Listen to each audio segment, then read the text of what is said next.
کہ عمران خان اس ملک کے وزیر اعظم رہے تو ملک نہیں رہے گا.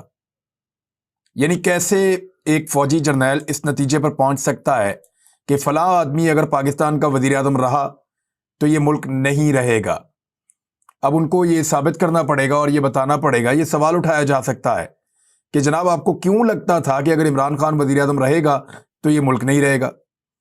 ایسی ہی ایک غلط اسیسمنٹ 1971 میں ہوئی تھی اور پھر ملک دو ٹکڑے ہو گیا تھا کہ 22 اگست کی رات عمران خان صاحب کی اور جنرل باجوہ کی ایک ملاقات ہوئی تھی.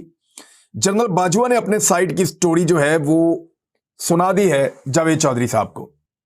یہ آپ پہلے دیکھ لیجئے 22 اگست 2022 کا اخبار. اس کی خبریں صرف آپ دیکھیے کہ کس ماحول کے اندر اور کن حالات میں عمران خان اور جنرل باجوہ کی ملاقات ہو رہی ہے اور پی ٹی آئی کو کتنا دیوار کے ساتھ لگایا گیا تھا. بہرحال 23 اگست 2022 اگلا دن جب ملاقات ہو چکی تھی اس کے بعد کی خبریں دیکھیں.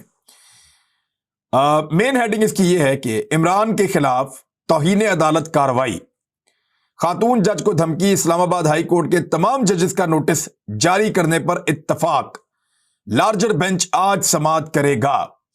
دہشت گردی کے مقدمے میں عمران خان کی 3 روز کے لیے حفاظتی ضمانت منظور، جمعرات تک انسداد دہشت گردی عدالت سے رجوع کرنے کا حکم. توشہ خانہ ریفرنس میں پاکستان تحریک انصاف کو جواب جمع کرانے کے لیے 1 ہفتے کی مہلت. یعنی آپ اگر غور کریں تو یہ شدید ترین دباؤ کا ماحول بنایا گیا تھا اگست کے ان دنوں میں، جن دنوں میں ایک ملاقات عمران خان کی جنرل قمر جاوید باجوہ سے ہوئی تھی. دوسری چیز کے اوپر بھی جائیں گے، لیکن مجھے سمجھ نہیں آتی کہ کوئی ایک شخص ہوتا کون ہے جو یہ فیصلہ کر لے کہ یہ شخص میرے ملک کے لیے ٹھیک ہے یا غلط ہے. فرض کریں کہ اگر جنرل قمر جاوید باجوہ کے بارے میں کوئی یہ فیصلہ کر لے کہ وہ ملک کے لیے ٹھیک نہیں ہے، فرض کیجئے، تو کیا ان کو اچھا لگے گا؟ حالانکہ ان کے بارے میں فیصلہ کیا جا سکتا ہے، ان کو عہدے سے ہٹایا بھی جا سکتا ہے آئینی طور پہ اور بنایا بھی جا سکتا ہے آئینی طور پہ. ایک مرتبہ ان کو ایکسٹینشن بھی دی گئی ہے، یہ بھی ایک آئینی طریقہ تھا. لیکن کیا ایک آرمی چیف یہ کلیم کر سکتے ہیں کہ وزیر اعظم رہتا تو ملک نہ رہتا؟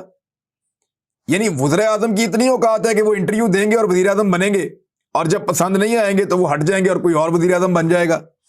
یہ بڑی نامناسب بات ہے اور ایک ایسی سوچ ہے جو پاکستان کو آگے بڑھنے نہیں دیتی.